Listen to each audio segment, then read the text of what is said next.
Hi folks, welcome to the Prepared Homestead. This is Travis. Thank you all for stopping by to watch. It's sticky here this morning.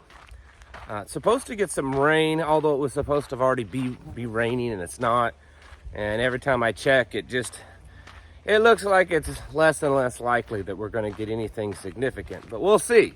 Right now it's like 80 degrees and 85% humidity. For a morning, that's pretty stuffy.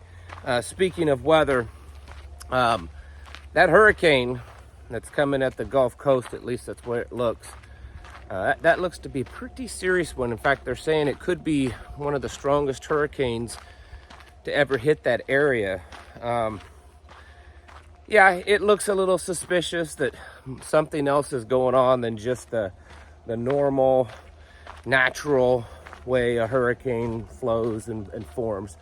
But regardless of whether it is or isn't, any of you that live potentially in that path or know anyone, I'd be getting ready, because things looking pretty nasty. Already a category 5.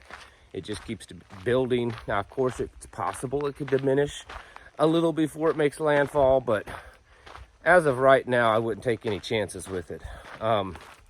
It just looks kind of nasty. And been telling you, and so many other people have been, that this year could be a real bumper year when it comes to hurricane activity. Everything was just, the whole Atlantic Ocean, the temperatures and stuff were just kind of off the charts. So I would say we have more of this in store for us this year. Also, Biden news. Not that anyone cares, but it's probably significant in some way. Apparently, the news has reported that there are insiders saying that Barack Obama himself has now started having conversations with people, saying that it's time for Joe Biden to step aside.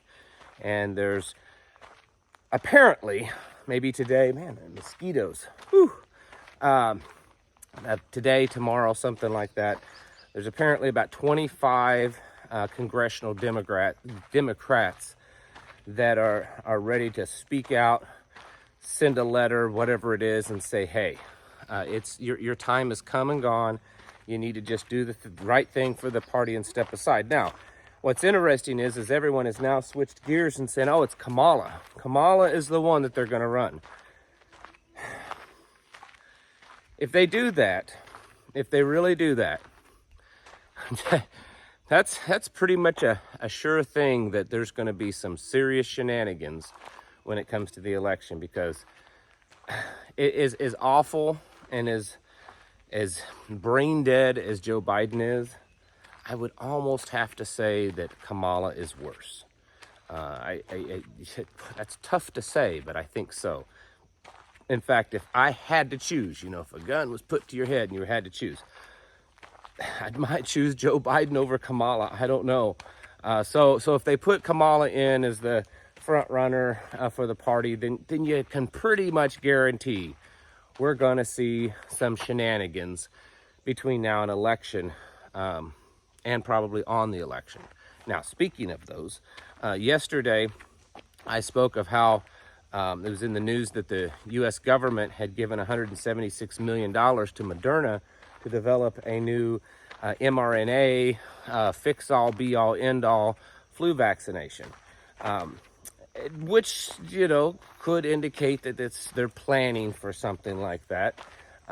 There's been quite a bit in the news over the last couple of weeks, not just about cases of that H5N1 bird flu, but that there are more and more health officials stating that they believe that this is the one, that it's just needs a little bit more time, and then boom, it's going to explode. It's going to be way, way worse than the previous pandemic.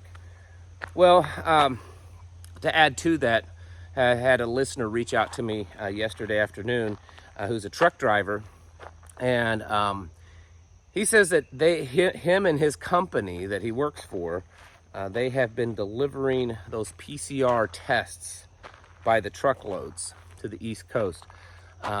He said that as of right now, just his company alone has delivered 20 truckloads of those tests. Now, that may be nothing. I mean, it's possible it's nothing, but I'm not thinking that it is nothing. I mean, 20 truckloads. I don't know how many of those tests can fit on one semi-truck, but I would say it's many thousands, maybe even hundreds of thousands. Why? Why all of a sudden? So I think that there's a narrative being built, that there's a possibility of that, along with all the other stuff. You know, I mean, we can't forget that, you know, World War III is on the verge of breaking out, and the economy's about ready to go night-night, and housing is the worst it's ever been. I saw a report that it's more difficult to purchase a house right now. It's worse buying a house right now than it has been in 17 years. So everything is worsening leading up to the election, right? So it's like, what are they going to do? Are they going to do all of it? At this point, there's so much chaos. You know, look at it this way. It's down to basically two possibilities. Either they're doing all this because they don't care, because they want Trump to get into office, because maybe, you know, he's in on the game, or Trump isn't. Trump really is a good guy, and they're running frantically, like the news is reporting. Maybe that side is part of the news is true, and they're basically going to have to do some really crazy stuff between now and then. That's probably the more likely scenario, but you know, at this point in the game, who knows? We have to be ready for this kind of stuff. We've been talking about this pretty much since Joe Biden got into office, that this election is going to be a big deal. Not necessarily because who gets elected into office, but because of what will be done leading up to the election and after the election to cause so much chaos for plans to be implemented. I don't think you could put anything past you know, beyond the reach or what they would do for a Democrat, for these far left. They'll stop at nothing to win. They've proven that already. And it's going to get crazy, folks. We have to be ready for this. You know, I don't want you to stop living your life and then, you know, go hide in a bunker. That's not what I'm talking about. But, you know, we have to be stocked up. We have to be prepped up. We have to be guarded, have our head on a swivel, be building relationships with your family, you know, bringing them in close. It's time to kind of circle those wagons. I've talked about that in the past. It's that time, folks. It's time to start circling the wagons. From this point forward, I would be thinking really long and hard about any type of decisions of going on vacations between now and then. I'm not saying not to do it, just saying think about it. You know, any types of plans that you have between now and election, you know, be going over those, thinking about it, figuring out if it's the right thing to do. You know, if you're spending money in this area, maybe you should be spending it in this area. Because I suspect between now and then, it's going to get a little crazy. It's probably going to get a lot more than a little. All right. There's just too much going on, and between the whole Biden and the Kamala and whoever else they may run, it's going to get nuts. And our country already has gone through so much, and there's so much chaos, so much turmoil right now, and this is just going to be added to it. And